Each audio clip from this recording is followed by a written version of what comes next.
আমি দুটো পরীক্ষায় অ্যাপিয়ার্ড হওয়ার পর আমার পরীক্ষা তো পাশ করি, তারপরে আমার দুটো চোখে ইন্টারনাল হ্যামারেজ হয়ে গিয়ে দুটো চোখ নষ্ট হয়ে যায়। একটা এক্সাম দেওয়ার পর যে 17-18 ঘন্টা পড়তাম, আচ্ছা, মানে একটা চোখের ওপর এক্সট্রা প্রেশার এসে গেছে, সেই সময় ভুল ট্রিটমেন্ট হয়ে যায়। আচ্ছা, শঙ্কর লেত্তালয় থেকে বলে দেওয়া হয়েছিল যে 40 বছর পর্যন্ত আপনার এই অবস্থা ইন্টারনাল হ্যামারেজটা হবে, মানে আপনি দেখতে পাবেন না।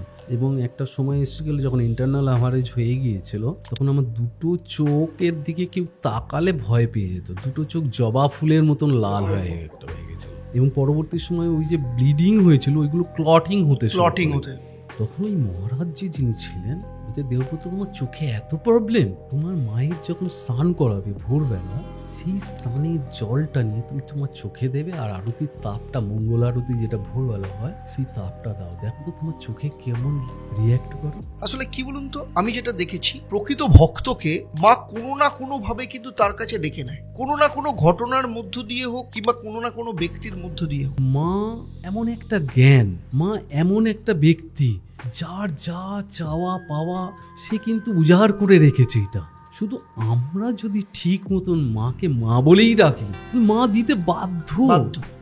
সন্তানকে কখনো মা ফেরায় না। হ্যাঁ, আমার মায়ের মন্দিরে যখনই ঢুকি সবাইকে আমি বলি, একবার যদি বলো জয় মা করুণাময়ী।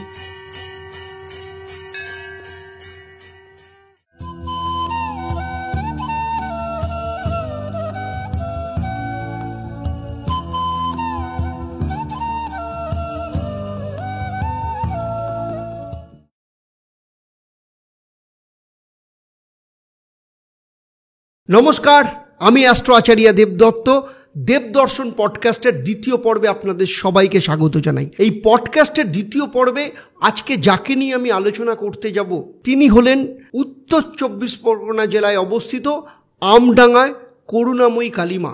যে করুণাময়ী কালীমায়ের আশীর্বাদ প্রচুর ভক্তবৃন্দ বিভিন্নভাবে তাদের বিভিন্ন দিক থেকে তাদের জীবনে পেয়েছেন। সেই করুণাময়ী কালীমায়ের মাহাত্ম্য কি, সেই করুণাময়ী কালীবাড়ির ইতিহাস কি, এটা জানার জন্য যে ব্যক্তির সাথে আজকে আপনাদের আমি পরিচয় করিয়ে দেব এবং যার কাছ থেকে আমিও নিজে সমৃদ্ধ হব, তিনি হলেন একজন সুবিখ্যাত অডিটর।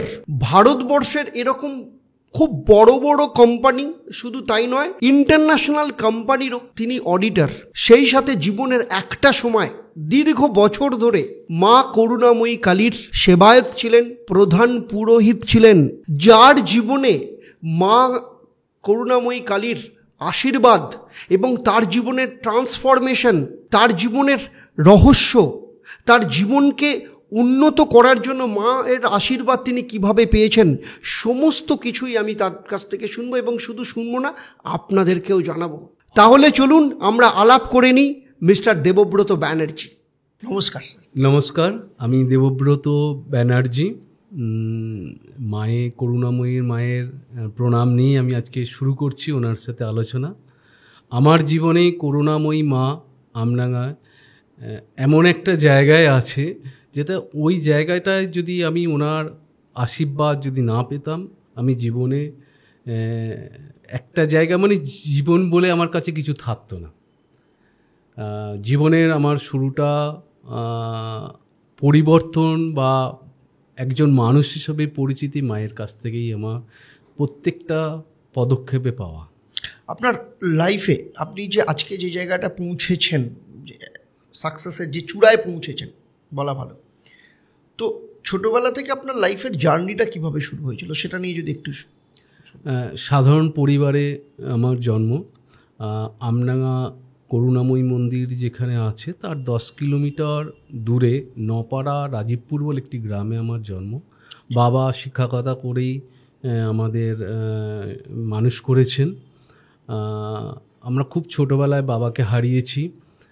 তারপর থেকেই মাই আমাদের গাইড করে আমাদের বড় করেছেন। সেই মাকেও এই বছরে মা আমাদের ছেড়ে চলে গেলেন। আমার মায়ের সম্বন্ধে আমি যদি একটু এক লাইন বলি, তাহলে বলবো মা, আমরা সেই মাকেই পেয়েছি যে মা আমাদের কোনো দিন কোনো বকাবকি করেননি, মারেননি, কিন্তু আমরা ভাই বোনেরা প্রত্যেকে স্ট্যাবলিশ হয়েছি মায়ের সেই গাইডলাইন্সে। মা কোনো দিন না করেননি, কিন্তু এমনভাবে আচরণ করে বুঝিয়ে দিতেন যে এটা ঠিক, এটা ঠিক নয়, সেই জায়গাটা আমরা মায়ের কাছ থেকে পেয়েছি। আমরা ছোটোবেলায়, আমি যখন গ্র্যাজুয়েশন কমপ্লিট করি, তখন প্রফেশনাল হওয়ার জন্য আমাদের বাড়িতে ম্যাক্সিমাম সবাই হচ্ছে শিক্ষকতা লাইনেই আছেন। সবাইয়ের প্রবণতা ছিল সেই শিক্ষকতা লাইনেই আমাদের পৌঁছতে হবে, সেই জন্য বিভিন্ন ধরনের পড়াশোনা করতে হবে। কিন্তু আমার ওই শিক্ষকতা লাইনটা কখনোই পছন্দের ছিল না। আচ্ছা, সেই জন্য আমি শুরু করেছিলাম গ্র্যাজুয়েশনের পরেই প্রফেশনাল লাইনে পড়াশোনা। তা আমাদের জার্নিটা খুব টাফ ছিল। সেই জায়গাতে শুরু করতে গিয়ে অনেক বাধা বিপত্তি ছিল, এবং এমন একটা বাধা বিপত্তির মধ্যে ওই সময় শুরু করার পরেও পেয়েছিলাম, সেইখানে মা আমাদের মুক্তি দিয়েছিল। তারপরে হচ্ছে 95-এ আমি গ্র্যাজুয়েশন কমপ্লিট করি। গ্র্যাজুয়েশন কমপ্লিট করার পর সেই বছরের একটু আগেই আমরা ভর্তি হয়ে গিয়েছিলাম। প্রথমে আমি কস্টিং লাইনে ভর্তি হই, মা সেই পয়সাটা আমাদের প্রোভাইড করেছিলেন। তারপরেই আমার বন্ধু বান্ধবরা বললো যে না, এই লাইনটার সাথে সিএ লাইনটাও ভর্তি হয়ে যায়। আচ্ছা, তো আমরা দুজনেই দুটো কোর্সেই ভর্তি হয়ে যাই।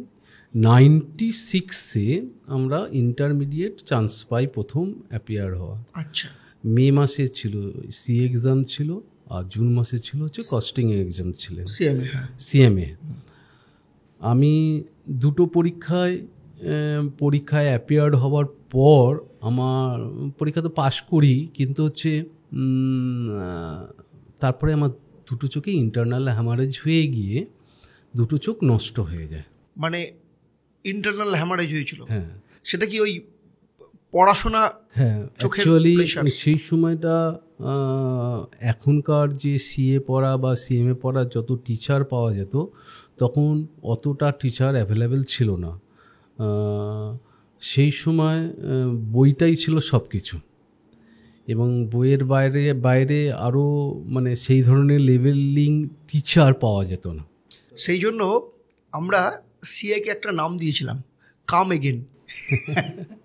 হ্যাঁ, অ্যাকচুয়ালি তাই হয়, কারণ হচ্ছে এই পরীক্ষায় একবারে পাস করাটাও খুব টাফ। মানে এই ধরনের প্রফেশনাল 3টে কোর্স আছে, 5-6% বোধহয় এরকম সাকসেস রেট বোধহয়।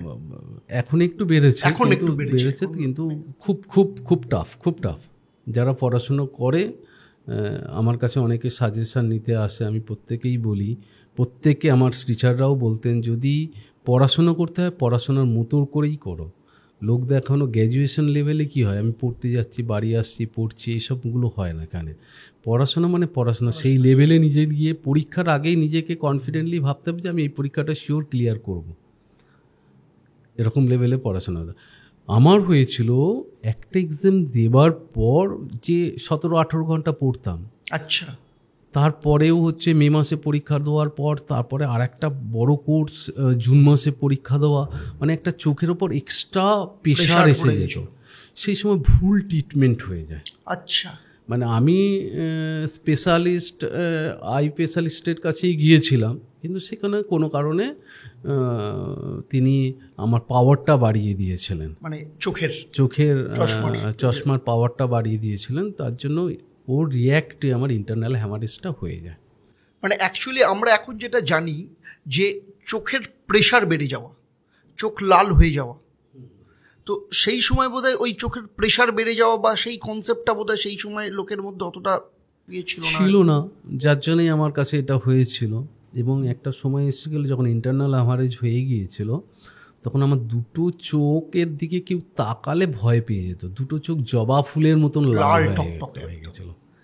এবং পরবর্তী সময়ে ওই যে ব্লিডিং হয়েছিল, ওইগুলো ক্লটিং হতে যাই হোক, বিভিন্ন ডক্টরের কাছে ওদের পরামর্শ নিয়ে পরবর্তী সময় আমি যখন গিয়েছিলাম, যেমন দিশা আই হসপিটাল, ওখানে দেবাশিস ভট্টাচার্য, টিকে সিনহা এনারা ছিলেন, ভীষণভাবে আমাকে হেল্প করেছিলেন। এবং ওনাদের ট্রিটমেন্টে বেসিক্যালি আমার যে ট্রিটমেন্টটা শুরু হয় ওনাদের কাছ থেকেই শুরু হয়। পরবর্তী সময়ে আমি শঙ্কর নেত্রালয়েও গিয়েছিলাম, এবং সেখানেও আমি এই ব্যাপারগুলো কনসাল্ট করেছিলাম। সেখানেও ওনারা বলেছিল যে এই ইন্টারনাল হ্যামারেজ এমন একটা জিনিস যেটা আপনার যতদিন না 40 বছর হচ্ছে এটা ছামার কোনো উপায় নেই। 40 বছর বয়স, ঠিক আছে। এবার আমার কাছে তখন একটা গ্রেট অপরচুনিটি জাস্ট তৈরি হয়েছে। সেই জায়গা থেকে এই 40 বছর মানে আমার কাছে একদম পুরো জিরো ফিগারে আমি পৌঁছে গেলাম প্র্যাকটিক্যালি। সেই জায়গা থেকে মায়ের কাছে পৌঁছে যাওয়া এবং মায়ের সান্নিধ্য পেয়ে মায়ের অলৌকিক ক্ষমতা বলে আমার দুটো চোখ 2001 মানে 5 বছরের মধ্যেই আমি একদম পুরো 100% রিকভারি হয়ে যায়। এবং যাদের ট্রিটমেন্টে আমরা ছিলাম মানে সেসব ডক্টররাও অবাক হয়ে গিয়েছিলেন যে এটাও মিরাকলটা হলো কি হতে পারে। মানে যেখানে বলা হচ্ছে যে 40 বছর অবধি আপনার কন্টিনিউয়াস হ্যামারেজ হবে, রোগ প্রিয়ে থাকবে না, আপনি লাইফটা শুরু করেছেন একটা প্রসপারাস লাইফ, যেখানে আপনি সিএমএ দুটোই আপনি অ্যাপিয়ার করেছেন এবং সেখানটা ক্লিয়ার করেছেন, যেখানে আপনার একটা খুব ভালো ফিউচার। সেই অবস্থায় দাঁড়িয়ে স্টাক, যে আপনি জিরো পুরো। সেই জায়গাটাতে দাঁড়িয়ে আপনার ফিলিংসটা কী হয়েছিল, আপনার কি মনে হচ্ছিল সেই সময়? দেখুন, একটা জিনিস সবাই একটা প্রত্যেকের জীবনেই একটা লক্ষ্য থাকে, সেই লক্ষ্যটা সেইটাকেই পাথেয় করে সবাই চলতে চায়, ঠিক। কিন্তু যেখানে এই জায়গাটায় পৌঁছে যায়, যখন হোপলেস হয়ে যায়, তার মধ্যে যে রিপারকেশন হয় সেটা সে মানে বলতে পারে না, কখনো স্পেল বাউন্ড হয়ে যায়। কি করব কি করে, মানে তার কাছে তো বেসিক নিডটাই মনে হয় প্রাইমারি নিড, এবং সব কিছুই সেটাই। অন্যের সাহায্য ছাড়া এগোনো যাবে না কিছু। পুরো ব্ল্যাক আউট, মানে শ্যাডো, মানে কোনো রকম যে আবছা দেখছেন সব কোনো ব্যাপার না। আমার দুটো চোখ পুরো দেখলে লোকে ভয় পেয়ে যেত, জবা ফুলের মতন লাল। না, আপনি যে দেখছেন আবছা শ্যাডো দেখছেন এরকম কিছু না, পুরো ব্ল্যাক। পরবর্তী সময় আস্তে আস্তে দেখেছি প্রথম একদম পুরো ব্ল্যাক। মোটামুটি আমাদের জুন মাসে পরীক্ষা হয়ে যায়, সেপ্টেম্বর মধ্যে রেজাল্ট বেরিয়ে যেত। অক্টোবরের দিকে দুর্গাপুজো হয়ে গেল, লক্ষ্মী পুজো হয়ে গেল। কালী পুজোর 2 দিন আগে আমি আমার দাদার সাথে, বড়দার সাথেই দাদাই বললেন যে আমাকে তুই করেই কথা বলে, এখনও আমাদের এই চলটা আছে, চল তোর চুলটা বড় হয়ে গেছে, একটু চুলটা কাটিয়ে নিয়ে আসি। তো দাদা সাইকেলে করে পিছনে বসিয়ে আমাকে নিয়ে গিয়েছে, চুলটা কাটে ফিরছিলাম। সেই সময় মায়ের মন্দির থেকে আমারই বন্ধু, যে সুমন বলে আমার বন্ধু ছিল, সুমন আরেকজনের সাথে বল্লভবাবু বলে ওনার সাথে এসছে ঠাকুরমশাই খোঁজার জন্য। কালী পুজো একদিন পরে কালী পুজো, ঠাকুরমশাইয়ের অভাব আছে, কালী পুজো খোঁজার জন্য বেরিয়েছে। তা রাস্তায় আমার সাথে দেখা, তোর মনে হলো একে নিয়ে গেলে ঠিক হয়ে যাবে। তো আমাকে বললো, দেখ এই সমস্যা আছে, মায়ের মন্দিরে একজন ব্রাহ্মণের ছেলের দরকার, মায়ের পূজারী যিনি আছেন তিনি বলছেন যে আমার সাথে যদি ফুল টুল দেবার একজন লোক থাকে তাহলে উপকার হয়। তা আমাকে যেই প্রশ্নটা করা হলো, আমি দাদাও শুনলো। তা আমি তখন বললাম যে মা রয়েছেন, মায়ের কথা শুনেই তো আমরা এতদিন কাজ করে আসছি, তা মায়ের একবার অনুমতি না হলে আমি পারবো না। আপনার মায়ের একটা অনুমতি? তা যথারীতি বললো ঠিক আছে চলো, আমি তোদের বাড়িতেই যাচ্ছি, গিয়ে মায়ের সাথেও কথা বলছি। তো আমি বাড়িতে এসে একটু ফ্রেশ হয়ে নিলাম, স্নান টান করে নিলাম। মা বললো ঠিক আছে তুমি যাও, এইটুখানি কাজ যখন বাড়িতে বসেই আছো, তুমি যদি করতে পারো কলে। আমাকে জিজ্ঞেস করেছিল মা তুমি কি করতে পারবে? আমি বললাম হ্যাঁ, মানসিকভাবে আমি প্রস্তুতি আছি, করতে পারবো। তো আমি গেলাম। যাবার পর ওরা আমাকে ওদের পছন্দ হয়ে গেল। তা কালী পুজোর ঠিক আগের দিন, আমার বাবা মৃত্যুদিন, ওই দিনটা আমরা যাইনি, কালী পুজোর দিন ওরা আমাকে নিয়ে গেল। সেদিন আমাদের ফুল দেবার কাজেই শুরু করে গেল, কিন্তু ঠাকুরমশাই একা পারছিলেন না। আচ্ছা, ঠাকুরমশাই ভিড় ছিলেন, ওনার নাম ছিলেন সুজিত চক্রবর্তী। তো উনি আমাকে ওই বললো মায়ের আসনে বসে তোমাকে একটু পুজো করো, 1-2বার করো, তাহলে আমার খুব রেস্ট হয়। এবং বারবার ফোর্সফুলি বলছিলেন। এবার ওইখানে একটা সিদ্ধপীঠ, সেই আসনে বসে আমি পুজো করব, এটা আমি স্বপ্নেও কোনো দিন ভাবিনি। মানে আমার ভিতরটা, মানে যখন আমাকে ফোর্সফুলি বলা হচ্ছিল, তখন আমি 2-3 বার না করার পরেও যখন বাধ্য হয়ে আমাকে ওই আসনে বসতে হলো, আমি ভাবতেই পারিনি এই আসনে বসবো, এবং আমার হাত পা রীতিমতন কাঁপছিল যে এই সিদ্ধপীঠের এই আসনে বসে মায়ের সামনে মাকে আমি যাই জানি আমি সেই মন্ত্র উচ্চারণ করবো। খুব ভীষণভাবে ভয় পেয়ে গিয়েছিলাম। পরবর্তী সময় দেখলাম যে একবার ওই আসনে বসে কিছু মন্ত্র উচ্চারণ করে যতটুকু জানতাম ততটুকু করে দেখলাম যে আমার মধ্যে একটা ভীষণভাবে আলোড়ন হচ্ছিল যে পারছি কি ঠিক পারছি না ভুল পারছি, যাই হোক তখন সেই জায়গাটা কনফিডেন্স আনার জন্য আস্তে আস্তে খুব হচ্ছিলো। তার পরবর্তী সময় দেখলাম যে না, এই কাজটা আমি করতে পারি, এবং ঠিক মতন সেই দিনও ঠাকুরমশাই দেখলো যে একবার যখন ও পেরেছে বারবার ওকে দিয়ে কাজ করিয়ে নিয়েছিল। এর আগে আমি একটা বলি, আমাদের বাড়ি এখনও নিয়ম আছে যে উপনয়নের পর আমাদের ত্রিসন্ধ্যা যে আহ্নিক হয় সেটা আহ্নিকটা আমাদের বাধ্যতামূলক ছিল। আচ্ছা। এবং যদি না করতাম তাহলে আমাদের কোনো জায়গায় খাওয়া বন্ধ হয়ে যেত। সাপোজ আমি স্নান করে উঠে আমাকে ঠাকুরের সামনেই করতেই হতো, এবং আমাকে উচ্চারণটা পরিষ্কারভাবে করতে হতো। যদি আমার দাদারা যদি শুনতো বা কেউ শুনতো যে ওই মন্ত্রটা ভুল হয়েছে, মার কাছে কমপ্লেন করতো, মা কোনো নাভাবে কোনো আমাদের শাস্তি দিয়ে দিত। আচ্ছা। তা সেটার জায়গা দেখলাম যে ওই যে কাজটা আমাদের বাড়িতে ছিল, কিন্তু সেটা আমার ওই সময়টা ভীষণভাবে কাজে লেগেছে। তার পরবর্তী সময় তো ওই দিনটা ভালোভাবে ওখানে পূজা করলাম মায়ের কাছে থেকে। ভীষণভাবে ভিতরটা, আমার মনের ভিতরটা এত শান্তি হলো যেটা মানে আমি কাউকে শেয়ার করতে পারবো না। কিন্তু পরবর্তী সময় যখন চলে এলাম দুঃখও লাগছিল, যাই হোক। কিন্তু নিয়মের যেটা ওনাদের সাথে কথা হয়েছিল, তার এক সপ্তাহ পরে, ঠিক কালী পুজোর এক সপ্তাহ পরে আবার সুমন একদিন আমার বাড়িতে আসেন, এসে বলে ঠাকুরমশাই খুব অসুস্থ হয়ে গেছে, তোমাকে কয়েকটা দিন ওইখানে পূজা করে আসতে হবে। আবার মায়ের পারমিশন নিয়ে আমরা গেলাম, আমি গেলাম। তখনও আপনি মোটামুটি কারোর না কারোর সাহারায় চলছেন, মানে দেখতে পাচ্ছি না। এবার ওরা ওই ব্যবস্থা করে দিয়েছিল, মন্দিরেই থাকার ব্যবস্থা সব কিছু করেছিল, ওখানে আমার কোনো অসুবিধা হয়নি। মানে আপনি করুণাময়ী কালীবাড়িতেই থাকতেন? হ্যাঁ, ওখানে থাকার ঘর টর ছিল, ওখানে থাকতাম, অসুবিধা হয়নি। পরবর্তী সময় আমি গিয়ে দেখলাম যে কোনো একটা কারণে ওনাকে বিতাড়িত করা হয়েছে। আচ্ছা, মানে পুরোহিতকে? হ্যাঁ, পুরোহিত। আচ্ছা। সেই সময় ওখানে যিনি প্রেসিডেন্ট ছিলেন, মহারাজ ছিলেন, সেক্রেটারি ছিলেন, ওনারা আমাকে ডাকলেন। আচ্ছা। ডেকে বললেন যে তোমার তো এই পরিস্থিতি, তোমার কি মনে হয় মায়ের কাছে কদিন সেবা করতে তোমার খুব অসুবিধা হবে? আমাদের তরফে যাবতীয় সাহায্য তোমরা পারবে। এবার দেখলাম যে ভদ্রলোক প্রেসিডেন্ট ছিলেন উনি বার্ন স্ট্যান্ডার্ডের চেয়ারপারসন ছিলেন। বার্ন স্ট্যান্ডার্ডের? ঠিক আছে। তখনও মনে কিন্তু হয়েছিল, মায়ের কাছে আবার অনুমতি নিলাম। মা বললো ঠিক আছে করো না, কী হয় দেখা যাবে না।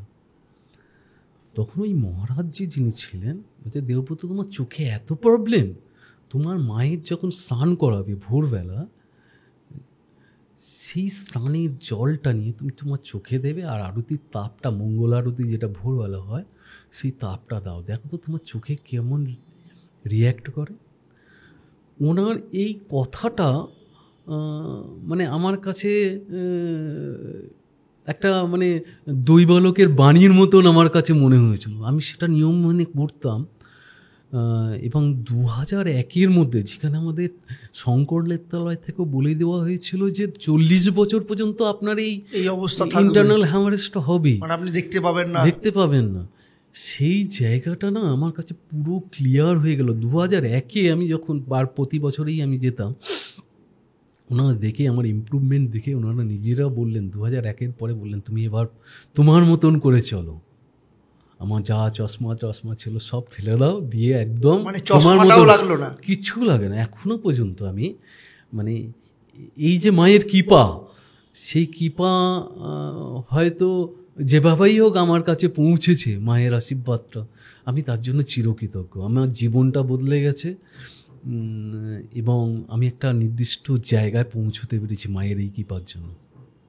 আসলে কি বলুন তো, আমি যেটা দেখেছি সেটা হচ্ছে প্রকৃত ভক্তকে মা কোনো না কোনোভাবে কিন্তু তার কাছে ডেকে নেয়, কোনো না কোনো ঘটনার মধ্য দিয়ে হোক, কোনো না কোনো মাধ্যমের মধ্য দিয়ে হোক কিংবা কোনো না কোনো ব্যক্তির মধ্য দিয়ে হোক, আপনার মধ্যে কোথাও না কোথাও সেই জায়গাটা ছিল, নিষ্ঠাটা ছিল।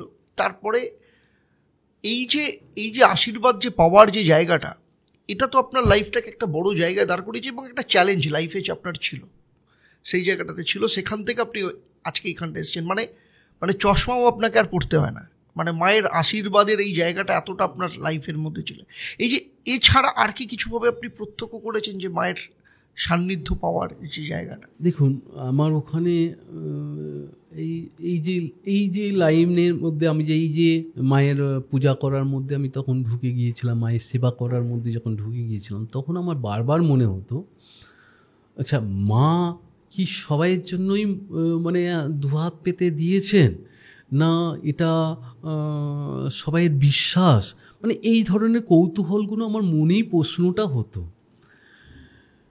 দেখুন, আমার ওখানে গিয়ে সবচেয়ে মানে সবচেয়ে উপলব্ধি হচ্ছে মা এমন একটা জ্ঞান, মা এমন একটা ব্যক্তি যার যা চাওয়া পাওয়া, সে নিজের মা হোক প্রতিমা হোক যাই হোক, সে কিন্তু উজাড় করে রেখেছে এটা। শুধু আমরা যদি ঠিক মতন মাকে মা বলেই ডাকি, ঠিক পৌঁছে যাব তার কাছে এবং তার সান্নিধ্য পাবো। মানে চাইতে হবে, মানে আমি মন থেকে, হ্যাঁ, আমি মাকে যদি মা বলেই ডাকি তাহলে মা দিতে বাধ্য। সন্তানকে কখনো মা ফেরায় না। হ্যাঁ, মায়ের সন্তানের কোনো খারাপ চায় না কখনো। এটা আমার উপলব্ধি, এটা আমি বারবার করে দেখেছি, প্রশ্ন করেছি। এই প্রশ্নটা আমার কাছে ছিল কারণ আমি একটা জায়গায় রয়েছি যেখানে আমি সম্পূর্ণ আলাদা জগৎ, সেই জগতে বিলংস করেছি সারা জীবন ধরে। সেখান থেকে কি একটা আধ্যাত্মিক জীবন, মানে আমি মেলাতে গিয়ে আমাকে কত প্রশ্ন বারবার করে আমার মনের মধ্যে এসেছে এবং মাকে জিজ্ঞেস করেছি, এবং যতবার জিজ্ঞেস করেছি, যত মা বলে ডেকেছি, আমার সেই জায়গাগুলো আস্তে আস্তে আস্তে আস্তে ক্লিয়ার হয়ে গেছে। আমি যতবার মন্ত্রোচ্চারণ করি, যাই করি, তার প্রথমে শেষে মধ্যিখানে যতবার মাকে ডাকি, আমার ভিতরটা ততটাই পরিষ্কার হয়ে যায়, শান্তি হয়ে যায়। স্বাভাবিক। তার কারণ হচ্ছে, বলা হয় যে শব্দ হচ্ছে ব্রহ্ম। তো আমরা কোনো শব্দ যখন উচ্চারণ করছি, তখন আমাদের মধ্যে যে এনার্জিটা তৈরি হচ্ছে, সেই এনার্জিটা মায়ের সাথে, আমি যাকে ইষ্টদেব বা দেবতা আমি যাকে পে করছি, তার সাথে কানেক্ট হচ্ছে। এই যে কানেকশানটা, যে জায়গাটাতে, এই কানেকশানের যে সূত্রটা, সেই সূত্রটা আপনি খুঁজে পেয়েছেন। এই ব্যাপারে আমি অনেক নিজেও পড়াশুনো করেছি। এই যে ব্রহ্ম বললেন, ব্রহ্মটা কি, এই কেন কি হয়, এর সমস্ত কিছু ব্যাপারগুলো আমি ভেবে দেখেছি, মনের মধ্যে প্রশ্ন তৈরি করেছি। শেষে একটা মনে হয়েছে, ব্রহ্ম বলে একটাই জিনিস, অনুভূতি। এর কোনো, যদি কেউ বলে যে আমি ব্রহ্মকে দেখেছি, ব্রহ্মকে পেয়েছি, তাই না, নিজের মধ্যে ব্রহ্মর সাথে একটা অনুভূতি, একটা, এই যে বাড়িতে আমি আমার একটা পটের মধ্যে কেউ ডাকে, বা আমি নিজে মাকে ডাকি, বা আমার ইষ্ট দেবতাকে ডাকি, বা জেসাসকে কেউ ডাকে, এর মধ্যে কি হচ্ছে, আমি আমার অনুভূতিটাকে সেই ব্রহ্মের মধ্যে নিয়ে এসেছি, যেটা আকার বা নিরাকার সেটা যায়। ঠিক, সে যেভাবেই ডাকুক, আমার এটা, মানে এইটা আমার কাছে শুধু, আমি জানি না এর থেকে বড় কিছু উত্তর আছে হয়তো আমার কাছে, সেই জায়গাটা হয়তো আমার কাছে প্রশ্নটা হয়তো আছে, কিন্তু আমি পাইনি। কিন্তু আমার বারবার মনে হয়েছে ব্রহ্ম মানে একটা অনুভূতি, যেটা, যাকে আমি ডাকছি তার সাথে আমার একটা টান তৈরি হওয়া, আমার সমস্ত কিছু তাকে দেওয়া, তার থেকে আমার যতটুকু চাওয়া পাওয়া তার থেকে নেওয়া।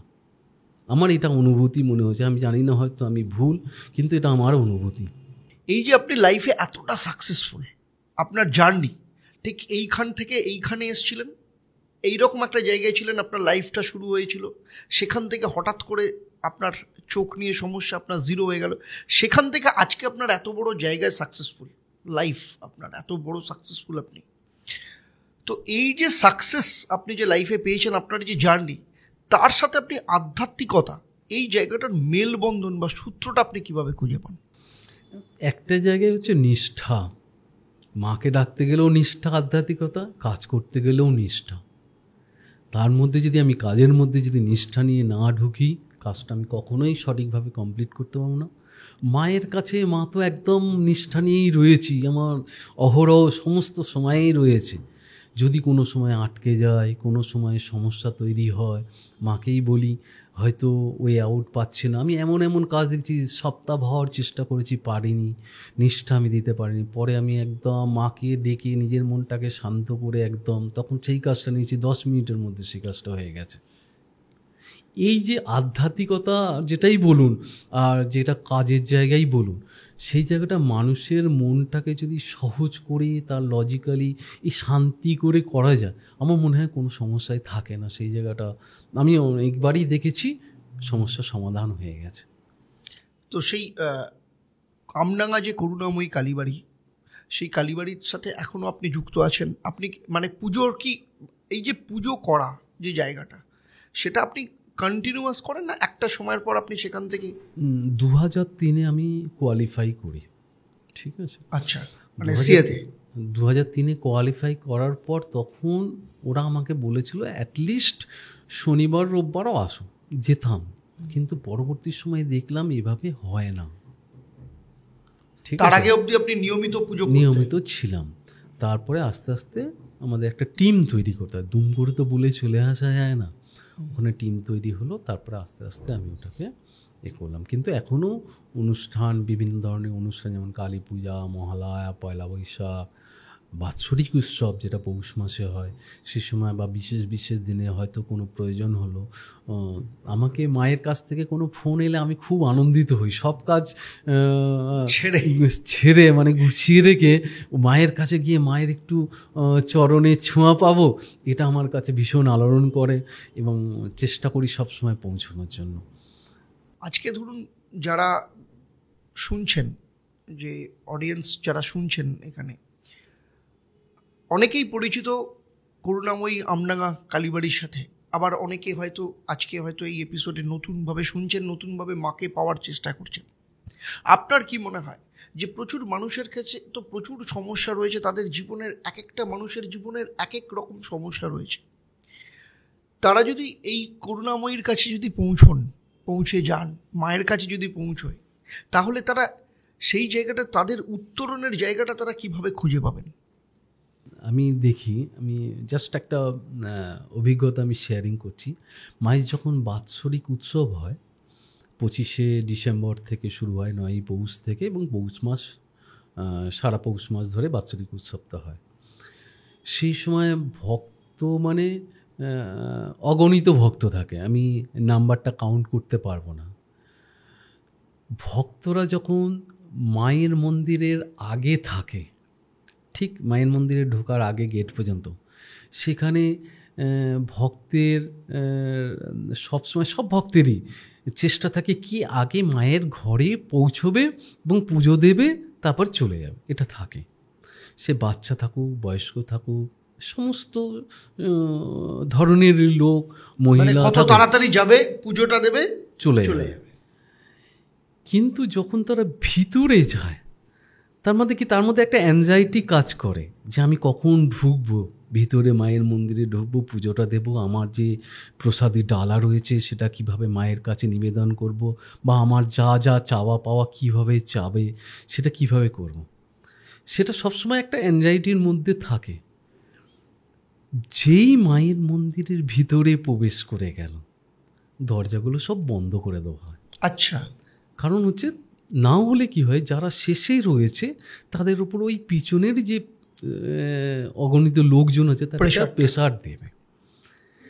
দরজা যেই বন্ধ হয়ে যায়, প্রত্যেকটা মানুষের মনের চেতনাটা পুরো পাল্টে যায়।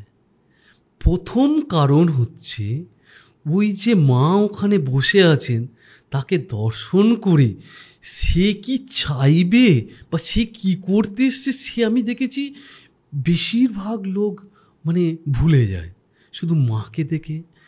তারপরে আমরা যারা ব্রাহ্মণরা থাকি ওখানে, আমাদের আচরণটা সেখানে সবচেয়ে বেশি রিয়্যাক্ট করে। আমি যদি তাদের সাথে খুব বাজে ব্যবহার করি, আমি যদি তাদেরকে বলি শুধু পয়সা দাও, প্রণামী দাও, একটা রিয়্যাক্ট হয়। আমি যদি তাকে মায়ের কথা শোনাই, সেটাও আর একটা রিয়্যাক্ট হয়। স্বাভাবিক। আমার মায়ের মন্দিরে যখনই ঢুকি, সবাইকে আমি বলি একবার যদি বলো জয় মা করুণাময়ী, সবাই একসাথে বলতে শুরু করে, এবং তার পরবর্তী সময়ে তার যে অ্যাংজাইটি, তার যে মনের যে চাওয়া পাওয়া, সেটা একদম শান্তিতে মিশে যায়। তার মধ্যে একটা ট্রানজিশন আসে, একটা চেঞ্জ চলে আসে। এই যে ব্যাপারটা আমি বারবার দেখেছি, এই জায়গাটা মন্দিরের সবচেয়ে পাওয়া। এবং পরবর্তী সময় আমি তারা যখন বেরিয়ে যায়, আমি তাদেরকে কাউকে জিজ্ঞেস করি, কী গো মা, তোমার শান্তি হলো? হ্যাঁ, খুব শান্তি। না, আমি একটা জিনিস বোঝার চেষ্টা করছিলাম, সরি একটু ইন্টারাপ্ট করলাম। ধরুন পেছনে প্রচুর ভিড় আছে, মন্দিরের মধ্যে ঢুকলো, মানে একটা দল যখন ঢুকছে তখন মন্দিরের দরজাটা বন্ধ করে দিল, তারা বেরিয়ে গেল, তারপরে আবার মন্দিরের দরজা খুলছে, এই রকম। হ্যাঁ, তাদের ভিতরে যারা ঢুকে আসে, তাদের পূজা, তাদের পুষ্পাঞ্জলি সমস্ত কিছু হয়। আচ্ছা, তারপরে তাদের মানে এটা মেনটেন করা হয়, সব জায়গাটা হয় না। যেটা হচ্ছে এখনও, সেটা খুব দুঃখ লাগে। হয়তো এই প্রথাটা সমস্ত মন্দিরেই আছে। আমি বিভিন্ন মন্দিরে আমিও নিজে যাই, গিয়ে দেখি যে যারা পুরোহিত রয়েছে, তারা প্রত্যেকেই নিজের জন্য ভাবে, মায়ের জন্য কেউ ভাবতে চায় না। ওই ভক্তটা এসছে ভালো ভক্ত, ওই প্রসাদী ডালাটা এসছে ভালো প্রসাদী ডালা নিয়ে এসছে, কিন্তু একজন একটা সাধারণ মানুষ, অনেক যার মনেও মায়ের জন্য আছে সব কিছু, মায়ের দরজা তো সবার জন্য খোলা, তা হয়তো একটা বাতাসা, একটা কিছু ফল নিয়ে এসছে, তাকেও কেউ ভাবে না, কিন্তু তার থেকেও লক্ষ্য রাখে না। সে যদি তার কাছে, মায়ের কাছে পৌঁছে মাকে বলে এটা আমার নিবেদন করে দাও, কিন্তু আমাদের মধ্যেই যারা ব্রাহ্মণরা রয়েছি, সেই ব্রাহ্মণরা তাকে চেষ্টা করে বিভিন্নভাবে প্রতারিত করা। এই জন্য ব্রাহ্মণরাও আস্তে আস্তে অনেক জায়গায় সম্মান অনেক নিচে চলে গেছে। আগে ব্রাহ্মণরা গেলে তার ছায়া মারাতো না, এখন ব্রাহ্মণরা গেলে তাদের সাথে বাজে বিহেভ করে, অনেক অপ্রাসঙ্গিক কথা বলে। আমরা নিজেরাই নিজেদেরকে রক্ষা করতে পারছি না। এটা সবচেয়ে বড় আমাদের ব্রাহ্মণ জাতের কাছে কলঙ্ক মনে হয় আমার কাছে। এটা একটা খুব বড় উপলব্ধি আপনার, এবং আমরাও সেটা যখন মন্দিরে যাই, ধরুন অনেক রকম অনেকভাবে এক্সপিরিয়েন্স হয়। প্রত্যেকটা মানুষ, সত্যি প্রত্যেকটা মানুষও চায় যে সেখানে দেবতার সান্নিধ্য পেতে, যে মন্দিরেই যাক, শান্তিটা পেতে, সান্নিধ্য পেতে, কিছুক্ষণ অন্তত থেকে সেই পজিটিভ একটা উপলব্ধি করতে। কিন্তু এই এসছো, দাও, চলে যাও, দাঁড়াবেন না, চলে যান, এইটা একটা, যেটা আপনি বললেন, সত্যি এটা মায়ের জন্য কেউ ভাবে না। আমি বললাম তো, 100 জন ঠাকুরমশাইয়ের মধ্যে মানে যদিও ভাবে 1% 2% ভাবে না, নিজের প্রয়োজনীয়তার কথাটা ভাবে। যে মা তার পরিবারকে, তাকে রক্ষা করছে, সব সময় আগলে রেখেছে, সেই মায়ের কথা কেউ ভাবতে চায় না। এটাই সবচেয়ে বড় ব্রাহ্মণ জাতির কাছে এখন সবচেয়ে, মানে বলে না, সব সমাজেরই একটা অবক্ষয় আছে, ব্রাহ্মণ জাতির কাছে এটা সবচেয়ে বড় অবক্ষয়ের জায়গা হয়ে দাঁড়াচ্ছে। করুণাময়ী কালীবাড়ি মানে আমডাঙ্গায় যেটা রয়েছে, ধরুন, তো এখানে বাৎসরিক উৎসব কি বছরে পৌষ মাসে হয়? এমনি সময় সব প্রতিদিনই পুজো আর্চা? প্রতিদিনের নিয়ম মায়ের কাছে একই। সকালবেলা মঙ্গল আরতি ভোরবেলা হয়, তারপরে সকালে প্রথম পুজো হয়, মাকে স্নান করানো মঙ্গল আরতির পরেই হয়ে যায়। যখন স্নান করানো হয় তখন মন্দির বন্ধ থাকে, ওগুলো দেখতে নেই, ঠিক আছে। তারপরে হচ্ছে মাকে অর্ঘ্য দান করা, মায়ের প্রধান পুজো এগুলো হয়ে যায়। তারপরে হচ্ছে যেরকম প্রধান পুজোর পর থেকে যাত্রী পুজো শুরু হয়ে যায়। দুপুরবেলা একটা নিয়মে একটা সময় আছে, গ্রীষ্মকালে একরকম, শীতকালে এরকম একটু হয়, সময়টা হেরফের হয়, বা অনেক সময় অনেক যাত্রী আছে, তাদেরকে অভুক্ত রেখে তো মা খেতে পারে না, তাদের পুজোটা করে তারপরে মন্দিরের মায়ের ভোগ নিবেদন করা হয়। এই সময় হয়তো সময়ের হেরফের হয়, কিন্তু দুপুরবেলা নিয়মভাবে মায়ের অন্নভোগ হয়, এবং মায়ের সাথে সাথে নারায়ণেরও হয় অন্নভোগ, এবং মায়ের যে ভৈরব তারও হয়। মানে দিনে কখন বন্ধ থাকে, মানে কোনো সময়? মায়ের ভোগের পর থেকে মাকে একটু বিশ্রাম দেওয়া দুপুরবেলার দিকে, দুপুরবেলা। আর রাত্রেও মায়ের ভোগ হয়, সেখানে অন্নভোগ হয় না, ওই বিভিন্ন ধরনের ভোগ হয় নিয়ম অনুযায়ী। সেখানেও রাত্রি 9টার পর থেকে বন্ধ হয়ে যায়। আর বছরে উৎসব খালি পৌষ মাসে হয়, আর এমনি সময় আর দেখুন, যখন মন্দির মানে সমস্ত 13 পার্বণই হয়, এবং একটা হচ্ছে গ্রামের নিয়ম রক্ষা, মানে ওই গ্রামের হচ্ছে আমডাঙ্গা গ্রামের মাই একমাত্র সব কিছু। আচ্ছা। এবং এই যে অনেকে বিশ্বাস করে না যে মা আছে কি নেই, এখনও পর্যন্ত, মানে আজকে হচ্ছে আমি 2024-এ দাঁড়িয়ে আছি, এখনও পর্যন্ত আমডাঙ্গা গ্রামে কেউ একটা রক্ষাকালী হোক অন্য কালী হোক পূজা করতে পারেনি। মানে মেন পুজো হচ্ছে কালী, মানে কালী মূর্তির পুজো আমডাঙ্গা গ্রামে এখনও পর্যন্ত কেউ করতে পারেনি মাকে ছাড়া। আচ্ছা, একটু পেছনে যাব।